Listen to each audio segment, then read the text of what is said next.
Pampady Nehru engineering college വിദ്യാർത്ഥി ജിഷ്ണു പ്രണോയിയുടെ മരണത്തിൽ ദുരൂഹതയുണ്ടെന്ന ആരോപണം ഉയർന്ന പശ്ചാത്തലത്തിലാണ് അന്വേഷണം ജില്ലാ ക്രൈംബ്രാഞ്ചിന് കൈമാറിയത്.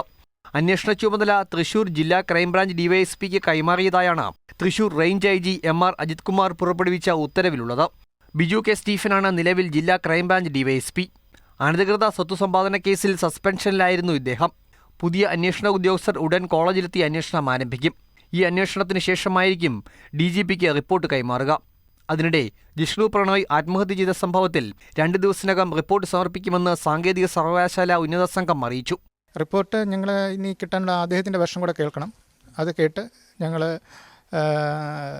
ഇതിൻ്റെ ഒരു റിപ്പോർട്ട് റെഡിയാക്കാൻ എത്രയും പെട്ടെന്ന് ഗവൺമെൻറ്റിന് സമർപ്പിക്കാനാണ് പറഞ്ഞിരിക്കുന്നത്. അതനുസരിച്ച് തന്നെ ചെയ്യും. പ്രിൻസിപ്പൽ ഉൾപ്പെടെയുള്ളവരിൽ നിന്നും തെളിവെടുപ്പ് നടത്തിയ ഉന്നത സംഘത്തിന് പരീക്ഷാ ഡ്യൂട്ടിയിലുണ്ടായിരുന്ന ആരോപണവിധേയയായ അധ്യാപകനിൽ നിന്നും കൂടി വിശദീകരണം ലഭിക്കേണ്ടതുണ്ട്. ഇതിനുശേഷമായിരിക്കും സർക്കാരിന് റിപ്പോർട്ട് സമർപ്പിക്കുക. ജിഷ്ണു കോപ്പിയടിച്ചതിന് തെളിവ് ഹാജരാക്കാൻ കോളേജ് അധികൃതർക്ക് കഴിഞ്ഞിട്ടില്ലെന്നാണ് സൂചന. മാതൃഭൂമി ന്യൂസ്, ഒറ്റപ്പാലം.